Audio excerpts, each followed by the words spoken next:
มาพันธ์ขอเชิญท่านร่วมงานบุญนี้โดยพร้อมเพรียงกันลุงแดงเป็นเจ้าอาวาสสร้างโบสถ์สร้างวิหารศาลาบาทนิมนต์หัววัดโฮมทำบุญประจำปีรำวงนำนา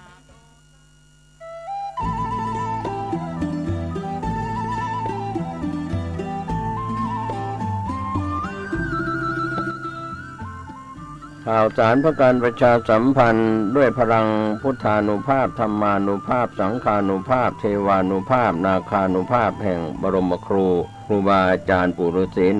108เจ้าภาพสร้างหล่อปั้นพระพุทธรูปพระเจ้าทันใจโดยมีคุณแม่ชี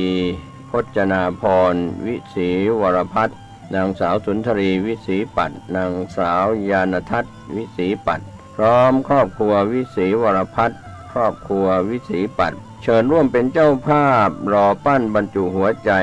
นามพระพุทธรูปพระพุทธสถิตพจนาพรวันอาทิตย์ที่7พฤษภาคมพุทธศักราช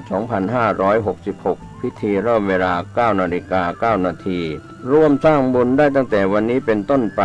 ติดต่อสอบถามร่วมบุญได้ที่พระครูสถิตธุราธรเจ้าอาวาสวัดสันขยอมอำเภอสันทรายจังหวัดเชียงใหม่0806849835และที่พระครูประหลัดกิติพงศ์กิติโสพโนด็อกเตอร์ผู้ช่วยเจ้าอาวาสวัดสันขยอม0962629694เชิญท่านร่วมบุญร่วมกุศลในคราวครั้งนี้โดยพร้อมเพรียงกัน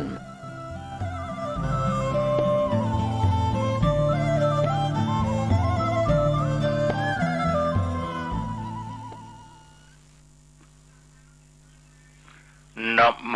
ตัสสะภะคะวะโตอะระหะโตสัมมาสัมพุทธัสสะนะโมตัสสะภะคะวะโตอะระหะโตสัมมาสัมพุทธัสสะนะโมตัสสะภะคะวะโตอะระหะโตสัมมาสัมพุทธัสสะพุทธังสรณังคัจฉามิธัมมังสรณังคัจฉามิสังฆังสรณังคัจฉามิทุติยัมปิพุทธังสรณังคัจฉามิทุติยัมปิธัมมังสรณังคัจฉามิทุติยัมปิสังฆังสรณังคัจฉามิตติยัมปิพุทธังสรณังคัจฉามิตติยัมปิธัมมังสรณังคัจฉามิตติยัมปิสังฆังสรณังคัจฉามิโพชฌังโฆสติสังฆาโตธัมมานังวิจโยตถาวิริยัมปิติปัสสธิโพชฌังคาจัตถาปะเรสมาตุเปกะโพชฌังคาสัตเตเตสัพพทัสสินามุนินาสัมมาทัคขาตาภาวิตาภาอุลีกตาสังวัตตันติอภิญญายะนิพพานายะจะโพธิยาเอเตนะสัจจวัชเชนะโสทิเตโหตุสัพพทาเอกัสสมิงสัมมะเยนะโทโมคัลลานันจักกัสสปังขิลาเนทุกิเตทิสวาโพชฌังเคสัจจเทสยิเตจตังอภินันติตวาโรคามุจจิงสุตังขะเนเอเตนะสัจจวัชเชนะโสทิเตโหตุสัพพทาเอกทาธรรมราชาปิเขลัญเยนาปิปิริโต โยนทัตเถเรนตันเยวะพนาเปตวานัสสาทรัง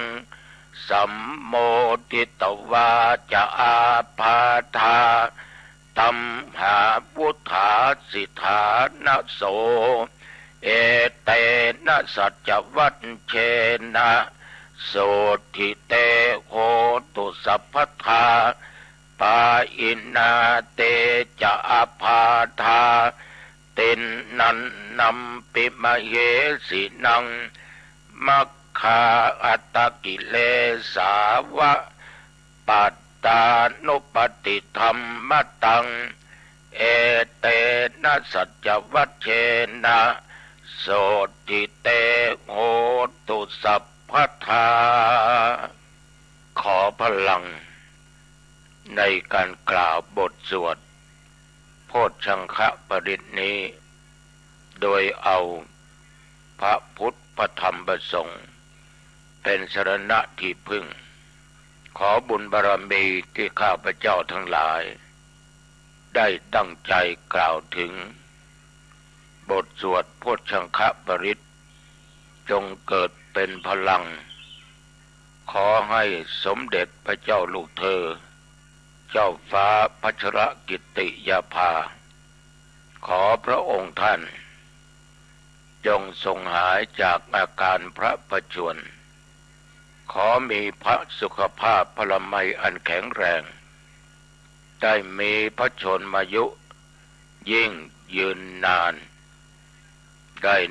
120 พรรษาขอถวายพระพรญาติโยมท่านทั้งหลายเบื้องต้นเมื่อกี้นี้เราทุกคนนั้นได้กล่าวบทนมัสการแล้วบทพระรัตนตรัยเอาพุทธรัตนะธรรมรัตนะสังฆรัตนะเป็นที่พึ่งแล้วก็ได้สวดบทโพชฌังคปริตถวายเป็นพระพรชัยมงคลแด่สมเด็จพระเจ้าลูกเธอเจ้าฟ้าพัชรกิติยาภาการสวดมนต์สิ่งเหล่านี้บทสวดนี้อาตมภาพก็ได้กล่าวเพียงแต่ง่ายๆไม่มีอะไรในบทสวดนั้นพิสดารแต่อย่างไรก็ตามเราก็สวดมาเกือบ2 เดือนทุกวันเมื่อเวลามีการเจริญพุทธมนต์สวดมนต์ที่วัดอาตมาภาพตี 5ต้องสวดทุกวันเพื่อถวายเป็นพระพรชัยมงคลแด่พระองค์ท่านอย่างไรก็ตามวันนี้ญาติโยมท่านทั้งหลายในฐานะที่พวกเราทุกคนนั้นเป็นพระสงฆ์นิกรเราทุกคนนั้นมีชาติมีศาสนามีสถาบันพระมหากษัตริย์เป็นสถาบันที่พวกเราทั้งหลายได้นั่งอยู่ในจิตในใจเรารักสถาบันทั้งชาติทั้งศาสนาและประการสำคัญสถาบันพระมหากษัตริย์มาตั้งแต่บรรพบุรุษอาตมาต้องขอขอบใจต่อญาติต่อโยมทุกท่านทุกคนที่ว่าบทสวดไปด้วยกันกล่าวไปด้วยกันการสวดมนต์บทโพชฌังคปริตนี้มันเป็นการลำดับธรรมที่เป็นองค์แห่งการตรัสรู้ขององค์สมเด็จสัมมาสัมพุทธเจ้าซึ่งได้กล่าวไว้ด้วยกันทั้งหมดนั้นมีอยู่7 ข้อด้วยกันข้อที่ 1คือสติซึ่งแปลว่าความระลึกได้ ก่อนที่จะทำก่อนที่จะพูดก่อนที่จะคิดเมื่อระลึกได้แล้วเห็นแล้วประจักษ์แล้วว่าเป็นสิ่งที่ดีก็จึงทำจึงพูดจึงคิดสิ่งเหล่านั้นข้อความนี้ญาติโยมท่านผู้ฟังทั้งหลายเรื่องสตินั้นเราได้พูดกันบ่อยครั้งในรายการธรรมะต่างๆพระเถรานุเถระท่านทั้งหลายก็ได้บอกให้แก่ญาติแก่โยมได้รู้เสมอว่าสติเป็นสิ่งที่สำคัญเป็นสิ่งที่ป้องกันควบคุมจิตของคนจิตของมนุษย์ทั้งหลายถ้าคนทั้งหลายนั้นขาดสติควบคุมถึงคุณจะมีความรู้ไม่ว่าทางโลกทางธรรมจะสูงขนาดไหนก็ตามจะอยู่ในตำแหน่งหน้าที่สูงอย่างไรก็ตามถ้าขาดสติก็พังทลายได้ทั้งหมดเหมือนกันเหมือนคำที่เราเคยพูดกันว่าสติมาปัญญาเกิดถ้าสติเตลิดก็จะเกิดปัญหามีครั้งหนึ่งอาตมาภาพปีนั้นอายุได้59 ปีได้ประสบอุบัติเหตุรถชน3 ทุ่มกว่าซึ่งคืนนั้นไปเทศน์ในงานขาวดำขากลับวัดฝนมันตกทางมันลื่นแต่เราก็ค่อยๆมาคนขับอาตมามีสติอาตมาก็มีสติแต่ว่ามีโยม2 คนผัวเมียไปงานปล่อยหลวงในวัดในอำเภอหางดงขับรถวิ่งมานั้นรถเสียหลักเพราะคนขับขาดสติที่ขาดสติไม่ใช่ไรคือเมา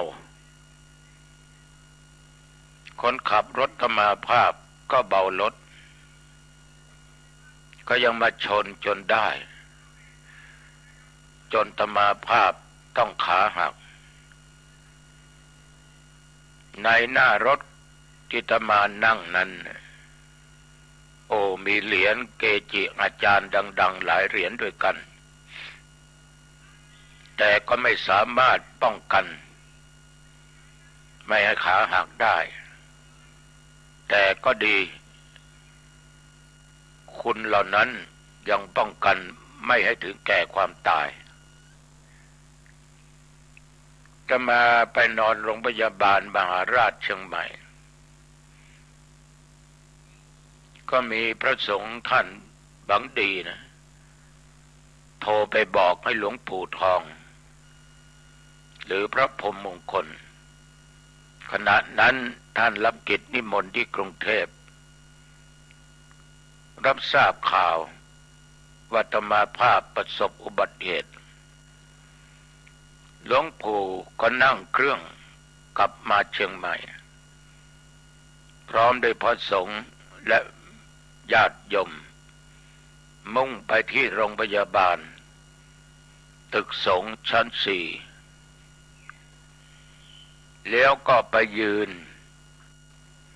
ล้อมรอบเตียงนอนที่อาตมาภาพนอนหลังจากออกจากห้องผ่าตัดมาหลวงปู่ได้บอกว่าท่านพระครูตั้งสติให้ดีนะฟังบทสวดนะหลวงปู่ท่านนำพระสงฆ์ทั้งหลายผู้ปฏิบัติสวดบทโพชฌังคปริตอาตมาก็ตั้งใจฟังด้วยจิตใจนอบน้อมตั้งมั่นเป็นสมาธิโยมทั้งหลายกระดูกหักในครั้งนั้นอาตมาเองป่วยอยู่ไม่นานก็หาย ไม่เจ็บไม่ปวดหลายท่านหลายคนบอกว่าการที่ขาหักดุกหักได้ดามเหล็กไว้นั้นถ้าฤดูหนาวมาจะปวดมากอาตมาก็มาสังเกตดูตัวเองไม่เห็นปวดไม่ปวดจริงๆตราบเท่าทุกวันนี้นั่นก็คงจะเป็นพลังแห่งบทสวดโพชฌังคปริตที่พระเดชพระคุณหลวงพ่อได้ตั้งจิตเมตตาสวดและอาตมาก็ตั้งสติฟังญาติโยมทั้งหลายในบทสวดนั้นมีหัวข้อธรรมข้อแรกก็คือสติดังที่กล่าวข้อสองธรรมวิจัยการเลือกเฟ้นธรรมคือธรรมะข้อไหนข้อใดที่เราจะเลือกมาเป็นข้อปฏิบัติจดจำนำปฏิบัติเวลานั้นเราก็ระลึกถึงเรื่องของอริยสัจสี่ที่พระพุทธเจ้านั้นได้ทรงรู้แจ้งเห็นจริงรู้เรื่องทุกข์สมุทัยนิโรธและมรรคเมื่อเรารู้ในเรื่องของธรรมะต่างๆมันก็สามารถที่จะทำให้เรานั้นปลงใจได้ปล่อยวางได้ว่าความทุกข์ก็ดีความสุขก็ดีทุกอย่างมันเกิดมาแต่เหตุทั้งนั้น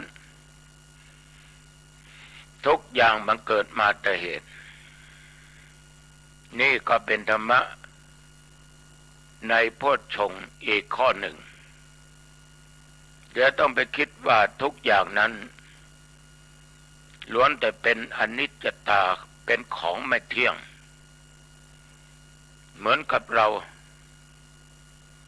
เมื่อเกิดมาแล้วเราก็ต้องแก่เฒ่าแก่ชราเราจะหนีความเจ็บไปไม่พ้นไม่ว่าจะเพศไหนอยู่ในสถานะใดก็ตามจะเป็นนักบวชไม่ใช่นักบวชเราก็ต้องเจ็บสมาภาพก็ต้องเจ็บเหมือนคราวที่ประสบอุบัติเหตุและในปี2 ปีนี้ก็เกือบตายก็ต้องป่วยต้องอาพาธญาติโยมท่านทั้งหลาย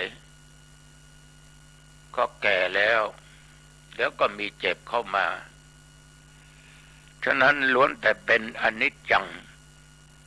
ของไม่เที่ยงแท้แน่นอนทุกขังเกิดเป็นทุกขเวทนาขึ้น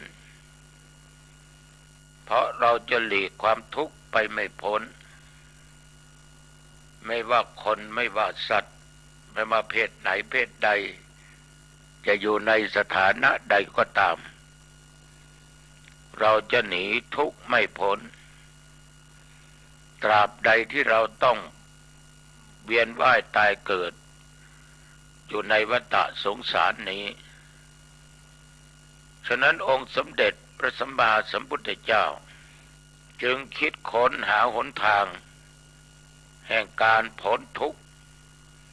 คือจะต้องไม่ต้องมาเกิดนั่นคือการดับปรินิพพานไม่ต้องให้มีเชื้อคือตัวกิเลสตราบใดที่ยังมีเชื้อคือตัวกิเลสตัวตัณหาโลภะโทสะโมหะไม่ว่าจะเป็นกิเลสอย่างหยาบอย่างกลางอย่างละเอียดถ้ามีกิเลสอยู่นอนเนื่องอยู่ในสันดานมันก็เป็นเชื้อ ตายจากโลกนี้ไปก็ต้องมาเกิดอีกตามกรรมที่ตัวเองได้สร้างไว้ฉะนั้นญาติโยมถ้ากลัวทุกข์ก็ต้องหาหนทางให้หลุดพ้นจากความทุกข์แล้วความตายในชีวิตของคนเรานั้นมันไม่เป็นอัตตามันเป็นอนัตตาไม่ใช่ตัวตนเป็นเพียงแต่สมมุติแต่ทุกวันที่เราทุกข์เราเดือดร้อนเพราะเราคิดว่าเราเป็นอัตตาเป็นตัวตนใครจะด่ากูก็ไม่ได้ถ้ามึงด่ากูกูก็ต้องด่ามึงว่าให้กูทำไมกูใหญ่นะที่นี่กูเป็นประธานนะกูเป็นหัวหน้านะเมื่อมีกูมีอัตตามันก็เกิดทุกข์ขึ้นได้เป็นลูกน้องถ้ามีอัตตาก็เป็นทุกข์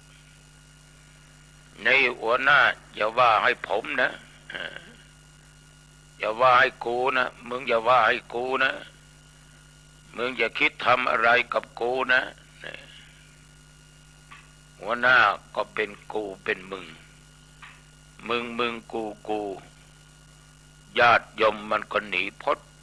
หนีทุกข์ไปไม่พ้นตราบใดที่เรายังคิดว่ามันเป็นอัตตาฉะนั้นอนัตตาคือไม่ใช่ตัวตนเป็นเพียงแต่สมมุติ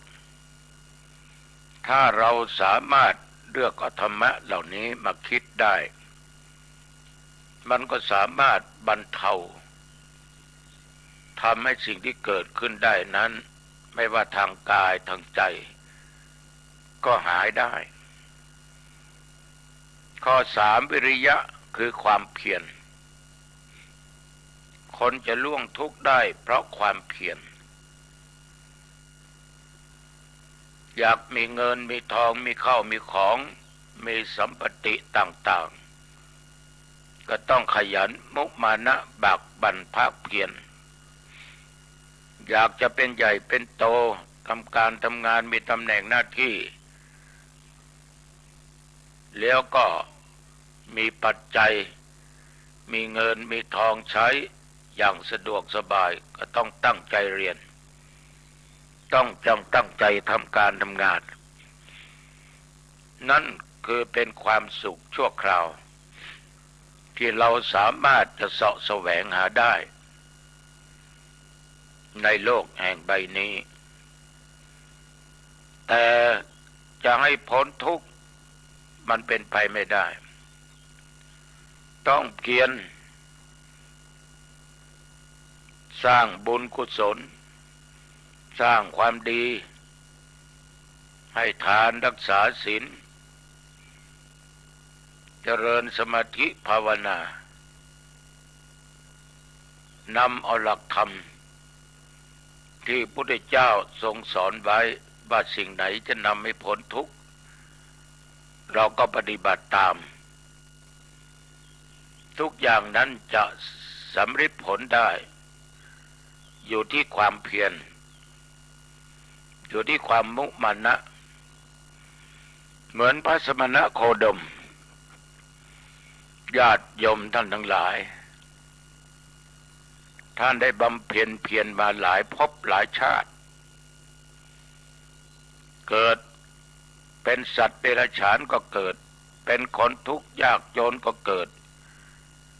เป็นพระราชามหากษัตริย์ก็เกิดพระองค์นั้นมีความพยายามมากจะให้หลุดพ้นจากความทุกข์ไม่ต้องมาเวียนว่ายตายเกิดขนาดบวชแล้วยังไม่ได้เป็นพุทธเจ้าบำเพ็ญทุกขกิริยามีการผ่อนผันเรื่องอาหารญาติโยมไม่นอนไม่ลุกนั่งเจริญสติเจริญสมาธิทรมานทรกรรมตัวเอง ไม่ฉันนั้นไม่ฉันนี้ก็ยังไม่สำเร็จ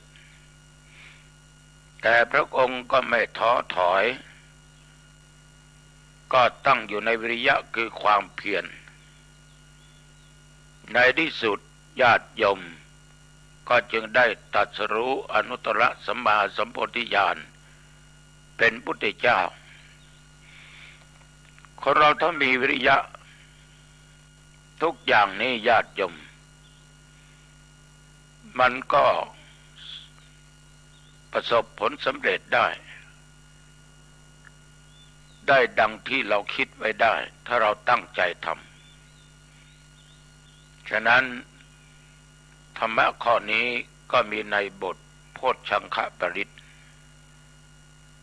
ปิติความเอิบอิ่มใจความสุขใจจะเกิดขึ้นเมื่อจิตเราสงบเมื่อจิตเราได้พบสิ่งที่เป็นแก่นแท้เป็นความจริงเมื่อเรามีจิตปล่อยวางไม่ยึดมั่นถือมั่นญาติโยมไม่คิดว่าตัวเองเป็นอัตตาเป็นตัวเองท่านทั้งหลายผู้ที่ได้รับสิ่งดีๆตอบแทนได้ทำการทำงานได้รับผลดีตอบแทนเราจะมีความดีอกดีใจปีนี้ได้เลื่อนขั้นเลื่อนเงินเดือนก็ดีใจหัวเราะใหญ่ความสุขเหล่านั้นเป็นความสุขภายนอกเป็นของเทียมความสุขจริงๆที่เกิดจากการปฏิบัติคือมันจะมีความอิ่มเอิบมีความสุขอย่างบอกไม่ถูกมีความสุขอย่างบอกไม่ถูกแต่สิ่งเหล่านี้เราไม่สามารถจะบอกให้ใครรู้ได้นอกจากตัวเองได้ปฏิบัติมา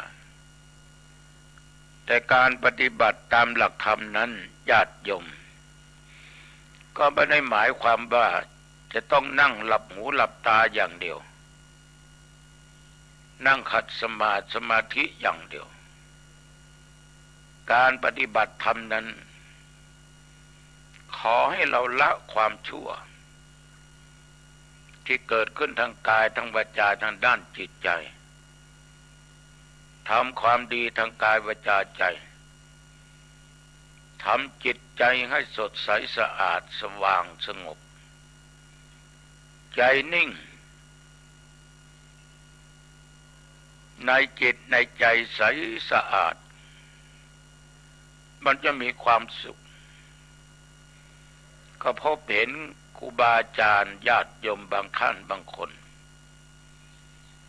ถึงฐานะไม่ร่ำรวยอะไรนะแต่ดูใบหน้าอิ่มเอิบมีความสุขโยมทั้งหลายเราจะพิสูจน์ตัวเองได้เมื่อเราอยู่กับสังคมอยู่กับคนหมู่มากหลายๆคนเหตุใดจึงพูดอย่างนี้คือคนเรานี่ญาติโยมมันมีความคิดจะไม่ตรงกันมันจะมีความขัดแย้งต่อความคิดซึ่งกันและกันอยู่ตลอดเวลาเหมือนสังคมปัจจุบันเนี่ยญาติโยมดูข่าวฟังข่าวมันจะมีอะไรขัดแย้งกันถ้าเราไปยึดมาเป็นอารมณ์เราก็จะทุกข์ไปตามไม่ฝ่ายใดก็ฝ่ายหนึ่งถ้าไปหลงติดกับฝ่ายใดฝ่ายหนึ่งเข้าแล้วเป็นทุกข์แน่นอนคือถ้ามีใครสักคนหนึ่งมาบอกเราว่าต้องฝ่ายนี้ดีฝ่ายนั้นไม่ดีฝ่ายที่คุณยึดนั่นนะว่าดีนะมันไม่ดีโยมก็ยิ่งจะทุกข์ลงไปอีก ฉะนั้นญาติโยมท่านทั้งหลายอย่าได้เก็บมาคิดให้เปลืองสมองอย่าคิดว่าเป็นตัวของตัวเป็นอัตตาเขาก็ไม่มีตัวตนเราก็ไม่มีตัวตนมันเป็นเพียงแต่สมมุติความขัดแย้งเป็นเพียงแต่สมมุตินั้นมันก็อยู่ไปอีกสักกี่ปีสักกี่น้ำญาติโยมใครจะด่าใครจะดุใครจะว่าอย่างไรก็ช่างหัวมันช่างหัวมันญาติโยมต้องทำจิตใจให้ใสสะอาดเมื่อใจเอาใสสะอาดความอิ่มอกอิ่มใจก็เกิดขึ้นความสงบกายสงบใจก็เกิดขึ้นเราเรียกว่าปัสสัทธินะคือความสงบกายสงบใจพี่น้องญาติโยมท่านผู้ฟังกายสงบไม่ได้หมายความว่าไม่ต้องทำการทำงานไม่ต้องไปไหนมาไหนไม่ใช่กายสงบระงับความชั่วต่างๆบาปต่างๆที่มันจะเกิดไม่ให้มันเกิดระงับไว้หมดเคยฆ่าก็ไม่เคยฆ่าเคยลักก็ไม่ลักเคยประพฤติผิดในกามก็ไม่ประพฤติผิดในกามปากก็ไม่ต้องไปด่าไปว่าใครต้องอยู่ในศีลในธรรมต้องทำจิตใจให้สงบทุกวันนี้คนเราเนี่ยญาติโยมที่มันเป็นทุกข์เพราะเอาเรื่องของคนอื่นทั้งนั้นมาเป็นทุกข์เนี่ยเหมือนญาติโยมที่นั่งฟังอยู่เนี่ยวันนี้ถ้าโยมไปทำงานไปนอกบ้านเกิดไม่พอใจกับใครสักคนใดคนหนึ่งไม่ว่าคนนั้นจะทำอะไรจะพูดอะไรจะคิดอะไรบอกมาเราไม่พอใจต่างคนต่างแยกกันกลับบ้านทุกคนยังเป็นทุกข์อยู่ก็เพราะความไปยึดติดยึดมั่นกายก็ไม่สงบใจก็ไม่สงบเมื่อใจกายไม่สงบเนี่ยโยมสิ่งชั่วร้ายต่างๆก็จะเกิดขึ้นความทุกข์ก็จะเกิดขึ้นมันหามีความสุขไม่ฉะนั้นญาติโยมต้องพยายามแตะเบ็ดตัวกายกับใจให้ได้พูดง่ายๆอย่าให้จิตใจฟุ้งซ่านไปตามอารมณ์นะโยมนะเหมือนฟังธรรมะจากตุเจ้าวัดหนองตององค์นี้อย่าให้ใจนั้นสอดไปในทางอื่นใจกัดแกว่งถ้ามันกัดแกว่งใจโยมก็ไม่สงบใจสงบเนี่ยโยมมันมีความสุขมันอิ่มเอิบแต่มานั่งบรรยายธรรมะญาติโยมฟังเนี่ยธรรมามีความสุขมากผิดหรือถูกก็ไม่เข้าใจนะแต่ก็ไม่ได้ยึดว่าตัวเองพูดถูกผิดอยู่ที่ท่านผู้ฟัง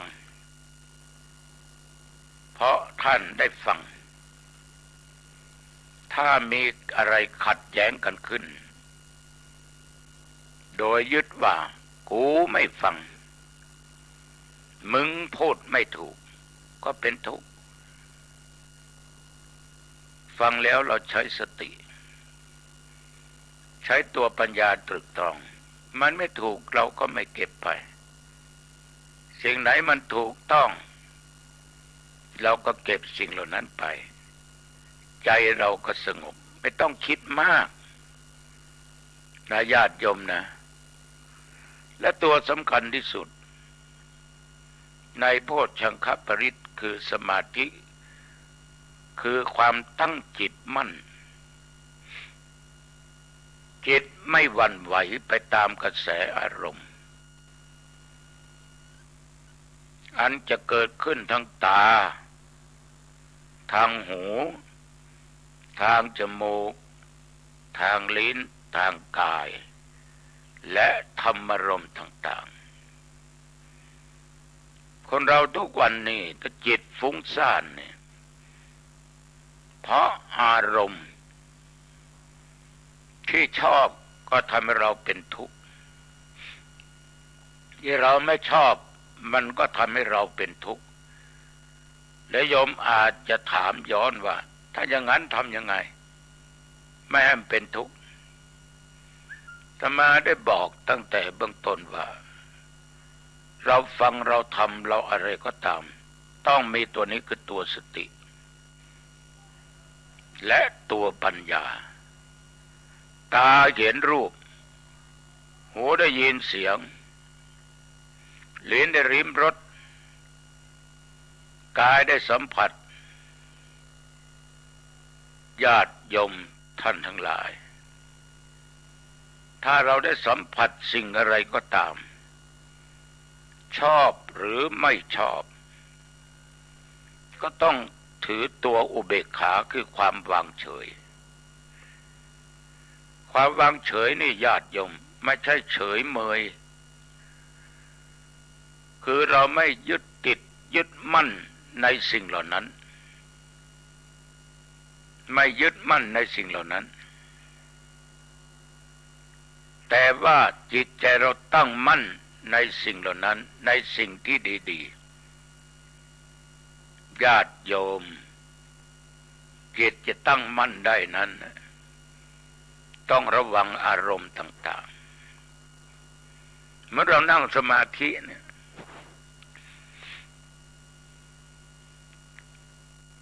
ลมหายใจเข้าออกนี่สำคัญถ้าหายใจเข้าพูดหายใจออกโทหายใจยาวๆ3 ครั้งถึง5 ครั้งแล้วผ่อนคลายไปจิตจะตั้งมั่นได้เร็วถ้าหายใจตามปกติเดี๋ยววอกแวกยิ่งตาไม่หลับตาเห็นรูปหูยังได้ยินเสียงแล้วเรายังติดอยู่เนี่ยมันจะทำให้จิตใจไม่ตั้งมั่นจะเกิดความทุกข์มีครั้งหนึ่งมีงานปล่อยหลวงที่วัดหนองตองนะข้างใต้กำแพงมีดนตรีมุมหนึ่งมีลิเกบ้านกับวัดติดกันห่างกันไม่ถึง7-8 เมตรห้องนอนประมาณนะเขาก็มีเพื่อนฝูงมาเที่ยวงานมาเที่ยวหาพวกเดียวกันเปิดคาราโอเกะร้องเพลงก็ดังเสียงดนตรีก็ดังลิเกก็ดังแต่เวลา3 ทุ่มกว่าอาตมาอยากจะพักผ่อนก็บอกกับตุเจ้าทั้งหลายและญาติโยมว่าอาตมาขอไปพักผ่อนนอนหลับก่อนนะเขาก็บอกว่าเสียงดังอย่างนี้หลวงพ่อจะนอนหลับไม่ได้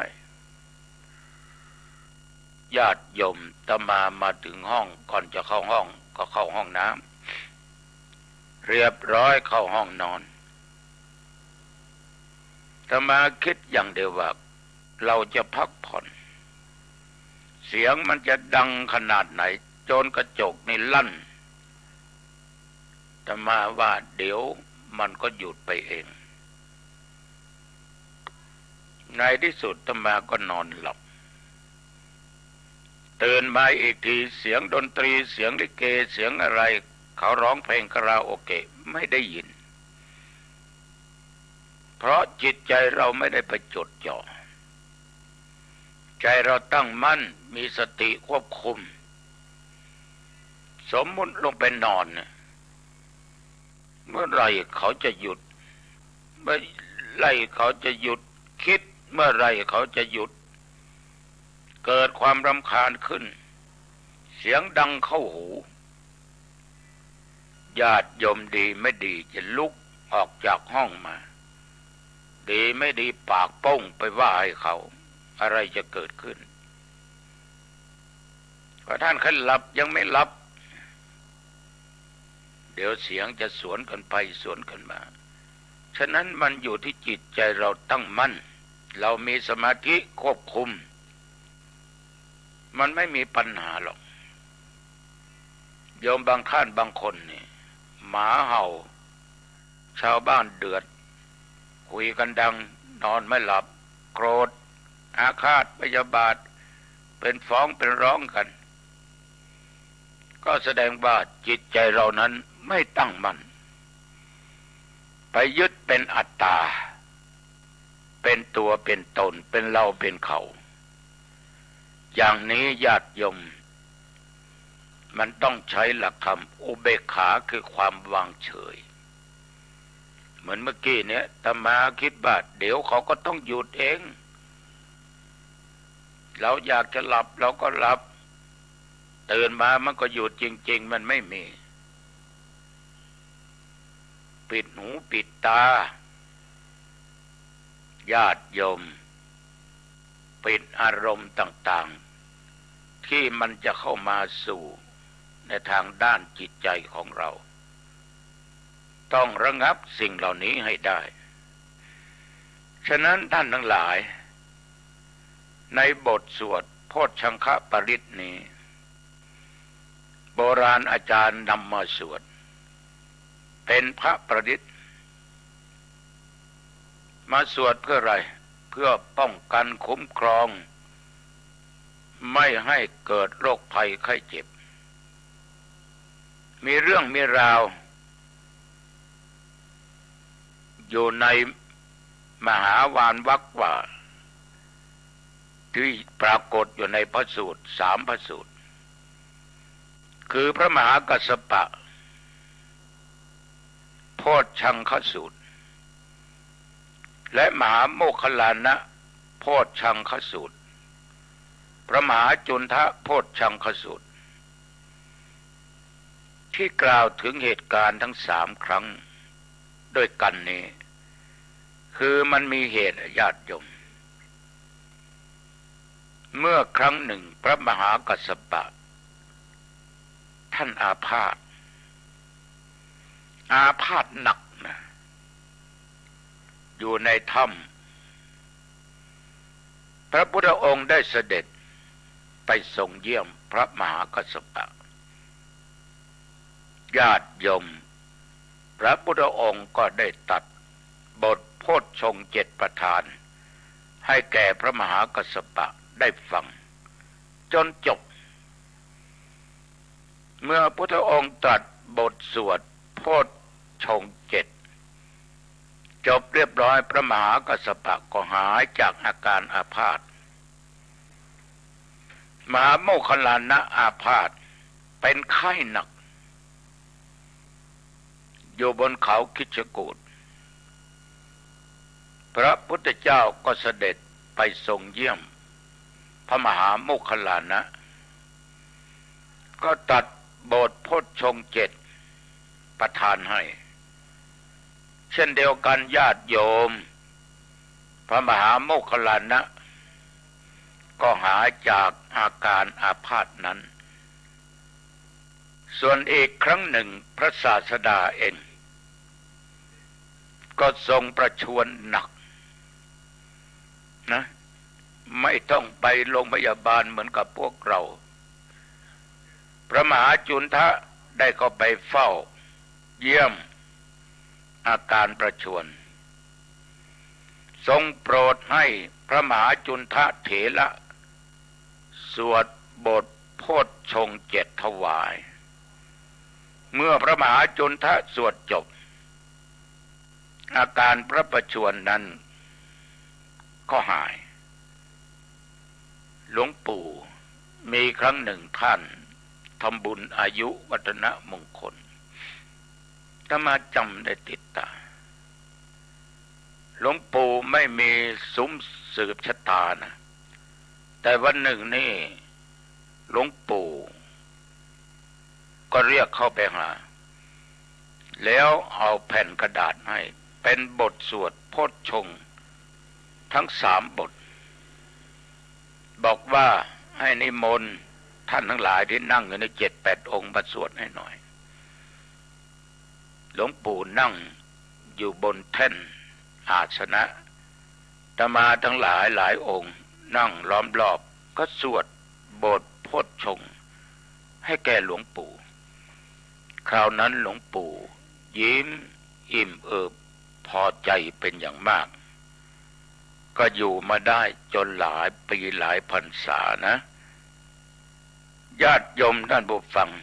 โบราณอาจารย์ท่านได้ประมวลเหตุการณ์ทั้ง3เข้าด้วยกันเป็นโพชฌงคปริตก็ได้อ้างถึงเหตุการณ์ทั้ง3ครั้งนี้ไว้ในพระคาถา4 บทสุดท้ายฉะนั้นคนเราทุกคนนั้นก็นำมาปฏิบัตินะเหมือนระยะนี้ครูบาอาจารย์มหาเถระและญาติโยมก็ได้สวดบทโพชฌงคปริตถวายแก่สมเด็จพระเจ้าลูกเธอเจ้าฟ้าพัชรกิติยาภาจะมาว่าพลังบทสวดเนี่ยในพระคุณที่พระมหาเถระทั้งพระมหาจุนทะโมคคัลลาน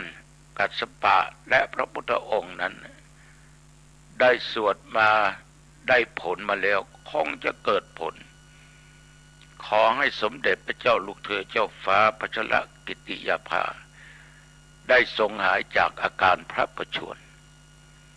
มีพระสุขภาพพลามัยอันแข็งแรงขอญาติโยมท่านทั้งหลายได้ตั้งจิตตั้งใจเป็นสมาธิให้ดีช่วยกัน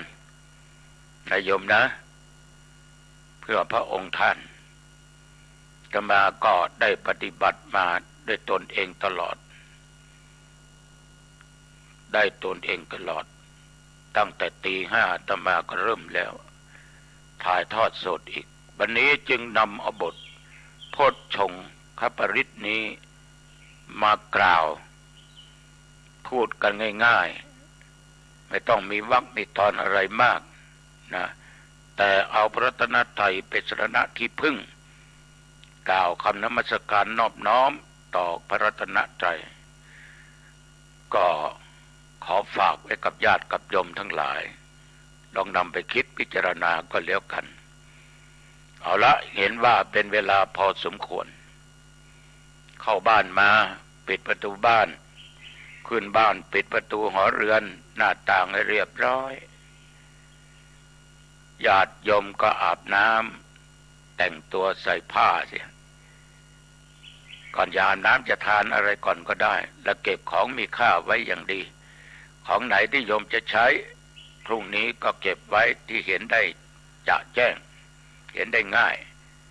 เข้าห้องพระเข้าห้องนอนไหว้พระสวดมนต์เหมือนเดิมนะกราบพระ5 หนคือพระพุทธพระธรรมพระสงฆ์อรหังสัมมาสวากโตสุปฏิปันโนแล้วกราบพ่อกราบแม่มาตาคุณังปิตาคุณังกราบอีกครั้งที่5ครูบาอาจารย์อุปชัยยะเราต้องกราบเพราะท่านเหล่านี้มีพระคุณมากแล้วไหว้พระ3 บทพุทธคุณธรรมคุณสังฆคุณนะอิติปิโสสวากโตสุปฏิปันโนเจริญสมาธิภาวนาตามกำลังตามพอสมควรแล้วก็แผ่เมตตาให้แก่เจ้ากรรมนายเวรเทพบุตรเทวดาตลอดจนสรรพสัตว์ทั้งหลายผู้มีพระคุณทั้งหลายเพื่อนมนุษย์ทั้งหลายทุกเพศทุกวัยที่ร่วมโลกร่วมชีวิตเดียวกันนะแผ่เมตตาให้เขาและอย่าลืมแผ่เมตตาให้พ่อให้แม่ผู้ให้กำเนิดผู้ให้ชีวิตเรามาแผ่เมตตาแก่ตัวเองด้วยนะนึกในใจว่าข้าพเจ้าเกิดมาชาติไหนชาติใดอันว่าความทุกข์ความอดความอยากทุกข์ยาก จงอย่าได้เกิดมีแก่ข้าพเจ้าเกิดมาชาติใดก็ตามขอได้พบชาติของพระสิริยะเมตไตรแล้วญาติโยมก็นอนหลับสบายตื่นขึ้นมาก็สบายเอาละนะวันนี้อายุวันนะสุขภละจงบังเกิดมีแก่ญาติแก่โยมทุกท่านทุกคนพบกันใหม่อังคารหน้าเจริญพร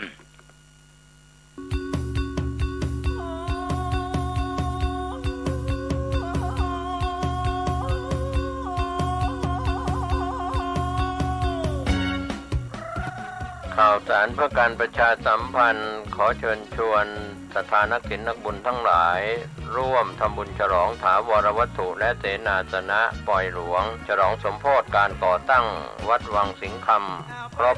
149 ปีณวัดวังสิงคำตำบลป่าแดดอำเภอเมืองเชียงใหม่จังหวัดเชียงใหม่15 กุมภาพันธ์ช่วงเช้า 9 นาฬิกาเป็นวันถวายตาลจ้อตาลตุง22 กุมภาพันธ์ช่วง 19 นาฬิกาพิธีเจริญพุทธมนต์เทศนาธรรมสมโภช23 กุมภาพันธ์ 9 นาฬิกา 9 นาทีโอกาสเวียนตาลถวายสิ่งก่อสร้างถวายเครื่องทยทานแด่พระสงฆ์24 กุมภาพันธ์เป็นวันตกแต่งดาเครื่องทยทานวันหอมตาลวันเสาร์และวันอาทิตย์ที่ 25 และ 26 กุมภาพันธ์ 2566 ตั้งแต่เวลา 9 นาฬิกาเป็นต้นไปคณะศรัทธาวัดวังสิงคำและหัววัดต่างๆแห่เครื่องทยทานเข้าร่วมทำบุญในโอกาสนี้ก็เชิญชวนศรัทธาสาธุชนร่วมทำบุญรับเป็นเจ้าภาพสังฆทานถวายพระมหาเถรานุเถระที่นิมนต์มาเจริญพุทธมนต์สังฆทานถวายหัววัดและขอเชิญชวนทุกท่านร่วมงานและร่วมทำบุญในครั้งนี้โดยทั่วกันติดต่อบริจาคร่วมทำบุญได้ที่วัดวังสิงคำ081-783-6540 ได้ทุกวันก็เป็นงานบุญงานกุศลฉลองท้าวรวัตถุและเสนาสนะปล่อยหลวงฉลองสมโภชการก่อตั้งวัดวังสิงคำครบรอบ